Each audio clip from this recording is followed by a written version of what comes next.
Thank you very much. मैं आपको कुछ बातें बताना चाहता हूँ इस पिक्चर के बारे में, इसके बाद मैं आपसे सवाल दूंगा और बड़े बड़े क्वेश्चन जो है हिंदी में बोलूँ या इंग्लिश में? इंग्लिश में I am comfortable with both, whatever you want to speak. Hindi तो इसरो साइंटिस्ट का अफेयर हो गया एक मालदीवियन औरत के साथ, और उसकी वजह से वो इंडियन रॉकेटरी सीक्रेट्स उन्होंने पाकिस्तान को बेच दिया। उन्हें गिरफ्तार करके जेल में डाल दिया गया और फिर उन्हें टॉर्चर करके लगभग मार देने के बाद सीबीआई के द्वारा उन्हें निर्दोष प्रूव किया गया और बाहर निकल गए, और वो अपने आप को निर्दोष उन्होंने प्रूव किया और कोर्ट ने भी कह दिया कि उनका इसमें कोई हाथ नहीं है।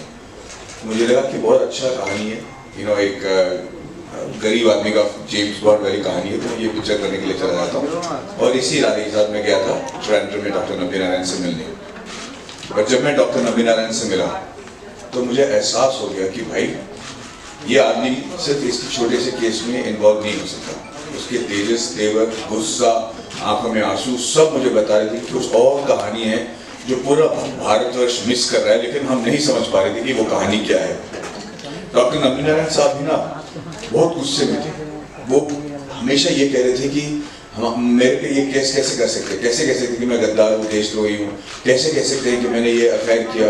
जब सॉरी यार, वो भी इसी चीज के बारे में बात करें तो मैंने कहा नबी सर वो तो हो गया ना, कोर्ट ने तो बोल दिया कि आप निर्दोष हो, आप क्यों इतने इमोशनल हो रहे हो?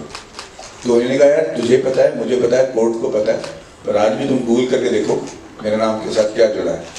और मैंने देखा तो गूगल में भी लिखा हुआ है कि इसरो स्पाई केस नबी नारायण। मुझे लगा कि इनकी बात बिल्कुल सही है, तो मैंने उन पे 7 महीने के लिए स्क्रिप्ट लिखी, और उसके बाद जब मैंने स्क्रिप्ट उनको दिखाया उन्होंने कहा कि बहुत अच्छा है, लेकिन अचानक उन्होंने कहा कि यार ये स्क्रिप्ट में ना जब आप ये बात करें सही नहीं है, क्योंकि उस वक्त मैं प्रिंसटन में था।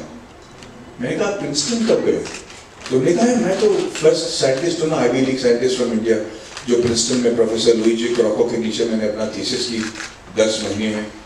मुझे लग रहा है कि ये आदमी झूठ बोल रहा है, क्योंकि प्रोफेसर लुइजी क्रॉको नासा के सर्वश्रेष्ठ साइंटिस्ट हैं, उनके नीचे कोई भी 10 महीने में थीसिस नहीं कर पाया, 10-10, 8-8 साल लग गए लोगों को। मैंने कहा नबी सर आप क्या बोल रहे हो? उसके बाद उन्होंने अपने अचीवमेंट्स के बारे में बात किया, प्रिंसटन में, फ्रांस में, स्कॉटलैंड में, यूएसएसआर में। जब यूएसएसआर टूट रहा था तो वो लोग हम लोग क्रायोजेनिक इंजन देने से मना कर रहे थे, जिसके लिए इंडिया ने पैसा दे रखे थे। तो कैसे यहाँ से गए और लोगों को फुसला के वहाँ से वर्ल्ड एयरलाइन से स्मगल करके अपना इंजन ले आए।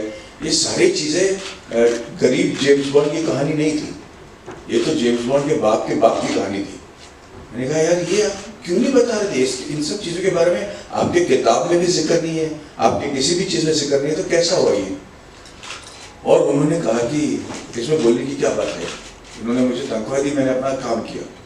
उनको ये अचीवमेंट लग ही नहीं रहा। और सबसे बड़ी बात उन्होंने ऐसे कैजुअली कह दिया, और वैसे वो जो विकास इंजन है वो भी मैंने ही बनाया। तो मैंने कहा सर क्या कह रहे, कौन सा विकास इंजन? वो विकास इंजन जिसके बगैर इसरो का कोई मिशन नहीं हो सकता, जिसके बगैर ना चंद्रयान ना मंगलयान कुछ भी हो सकता है, उस इंजन के बगैर एक भी आज तक अचीवमेंट नहीं हुआ है। और वो इंजन जो आज तक कभी फेल नहीं हुआ है, उस इंजन की विकास इंजन की बात कर रहे हो? बोले हाँ यार वो इंजन मैंने बनाया है, और I am named after my mentor Vikram A Sarabhai, इसलिए उसका नाम विकास है। मैं हैरान दंग रह गया। जो बात मुझे पहला दिन से चूक रहा था कि इनकी कहानी के बारे में कुछ और बात है, वो मुझे समझ में आ गया कि ये ऐसे देशभक्त होते हैं जिनको पता है कि ये हर रोज अपनी जान को जाकर जोखिम में डाल रहे हैं, हर रोज खतरा मोल रहे हैं, हर रोज अपनी फैमिली से दूर रह रहे हैं, फैमिली लाइफ इनका झंड हो चुका है। इसके बावजूद ना, और इनको पता है कि इनके अचीवमेंट के बारे में, इनके सैक्रिफाइस के बारे में कभी किसी को पता नहीं चलेगा, कोई गुण नहीं गाएगा, कोई इनके नाम का सड़क नहीं रखेगा या स्टैचू नहीं रखेगा, फिर भी ना ये पागलों की तरह देश के लिए काम करते हैं।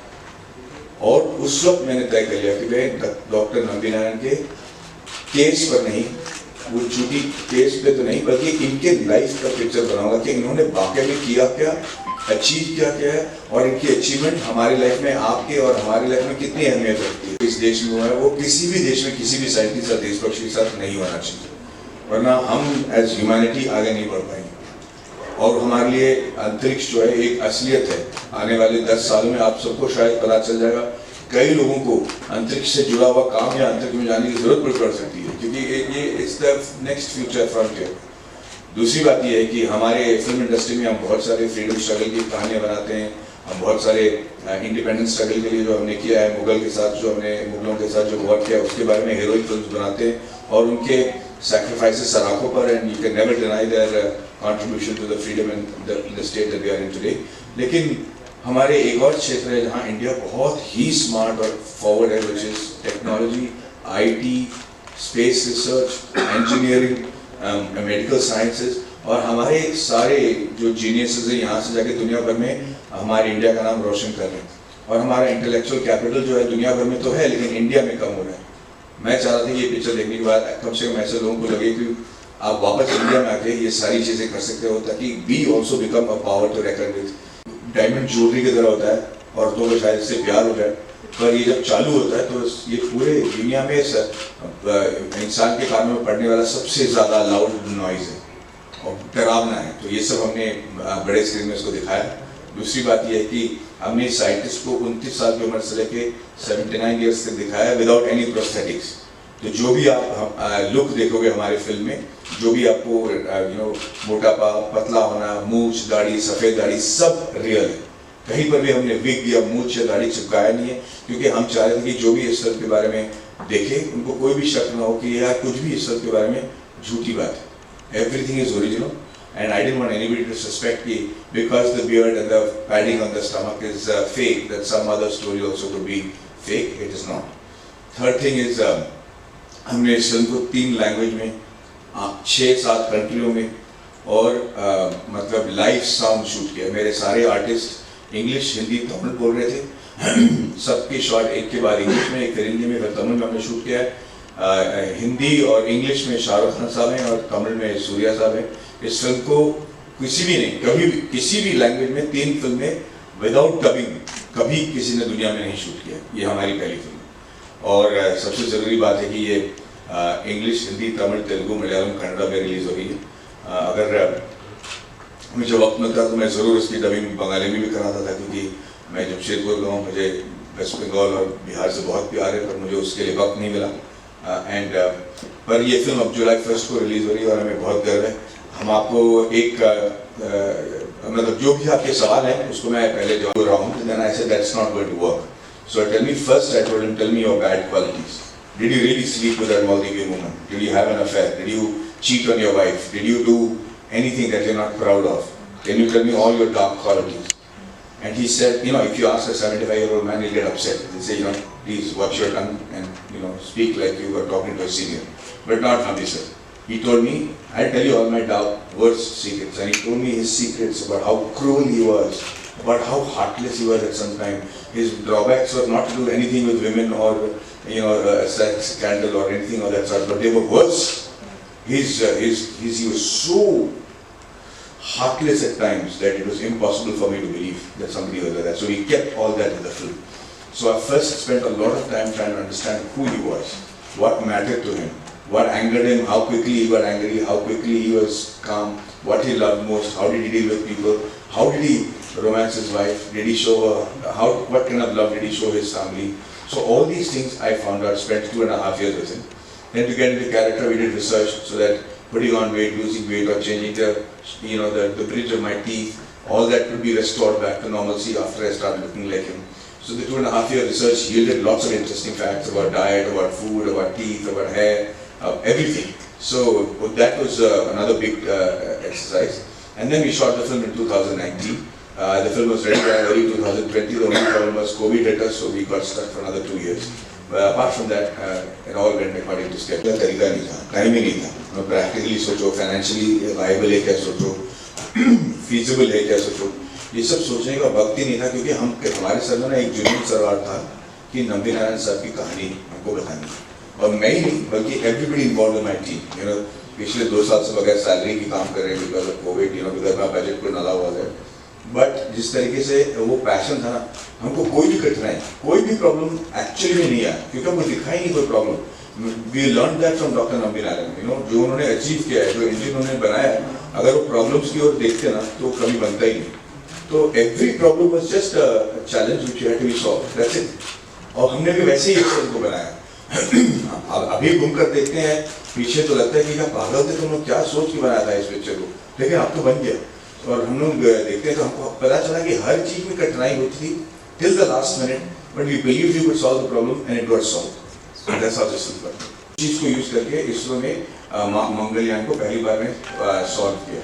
पर जब मैंने उसको गूगल ट्रांसलेट में डाला ना कि ये एल्मेनाक का मतलब, तो उसका मतलब पंचांग निकला हिंदी में और तमिल में। तो मैंने वो वर्ड पंचांग यूज किया, जिसका मतलब ये हुआ कि it will be interpreted as the Hindu panchang which is 1000 years old। मैं तो वो नहीं कहना चाह रहा था, I was going to say the navigational almanac, पर I want to make people understand, इसलिए मैंने उसको अनुवाद बताया। तो that was the I think that was the only mistake. But apart from that, you cannot take away from the fact that ISRO actually achieved the Mars mission with only 2 engines in the very first attempt, using algorithms and the almanac, which is unique to India. और कोई country ये नहीं कर पाया है। So only from India that they're able to do it. तो मेरी बीवी करती है, मेरी बीवी भी कहती है कि भाई थोड़ा शर्म करो, क्या कर रही हो। और मुझे नहीं लगता कि अगर मैं छोटी लड़कियों के साथ रोमांस करके गाना गाऊंगा तो मेरी जो ऑडियंस है, जो मुझे पसंद करती है, वो एक्सेप्ट करेंगे। रहना है तेरे दिल में जो है वो मेरे ख्याल से 21 साल पहले और 21 किलो पहले की कहानी थी।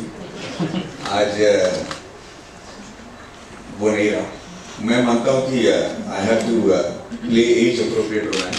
तो तनु एट्स मनु का रोमांस ठीक था एक जमाने में, पर मेरी पहली हीरोइन मेरे से 12 साल छोटी थी, और मेरी आखिरी रोमांटिक हीरो मेरे से रोमांटिक हीरोइन जिसके साथ मैंने रोमांटिक फिल्म की वो मेरे से 22 साल छोटी थी। तो यार सेट पे भी बात करना मुश्किल हो जाता है, ऐसा लगता है मैं उनका बाप हूँ। तो रोमांस को टूट तक होता नहीं। तो मुझे लगता है कि ऐसे स्क्रिप्ट जब तक कोई लिखेगा नहीं जो was to direct myself। मेरा अंदर का जो एक्टर है वो मेरा डायरेक्टर की बात नहीं सुनता था, और मेरा जो डायरेक्टर है वो मेरा अंदर के एक्टर को एक्टर ही नहीं मानता था। तो ये बहुत बड़ा प्रॉब्लम हो गया। ये तो अच्छा है कि मेरे दोस्त, मेरे प्रोड्यूसर और मेरे राइटर बहुत अच्छे फ्रेंड्स थे, क्योंकि दोनों में ही था, इसलिए पिक्चर बनी, वरना बहुत घबरा हो। And he was very excited. I didn't know he was even listening to the story. पर one day when I went to meet him for his birthday at his house, he said, "Maddie, that rocket film, I want to be part of it." मेरे को पीछे से background में passing करा दे। हाँ ठीक है, मैं आपको ना मेरे फिल्म में पासिंग कराता हूँ। I thought he was joking, so I actually hugged him, and he said, "No, I'm serious. I want to be part of your film." तो मुझे फिर भी लगा कि वो मजाक कर रहे हैं। 2 दिन बाद जब मैंने उनके सिस्टर को मैसेज किया कि thank you because he remembered my script, she said, अरे वो पूछ रहे कि डेट कब चाहिए यार। मैंने कहा यार आपको बात नहीं, फिल्म एक तो मैं पहली बार डायरेक्टर हूँ, मैं उनको बैकग्राउंड में पासिंग कर रहा हूँ, मतलब क्या मजाक है ये। I mean I really love him, but आप लोग, then he said, no, I told him there's one serious role, but I can't. He said, we will do that serious role. Tell me how many days you need. Both Surya and Shah Rukh were like that. They came to the shoot, did not take even 1 rupee from me for either acting or costumes or caravan, nothing. Surya flew all the way from Chennai with his team to Bombay to shoot, and Shah Rukh Khan Saab shot with me for Hindi and Tamil and English, and Surya sir shot with me for Tamil, and they met Nambi Narayan sir and they showed him so much of love and respect. I mean, if you ask me, like I've been saying all this while, I'm an outsider. I'm from Jamshedpur. I don't know anybody from the Hindi film industry, but the amount of love and affection and care that they have shown in the Hindi film industry, especially Shah Rukh and Surya, I would say that there are some extraordinarily nice people in the industry.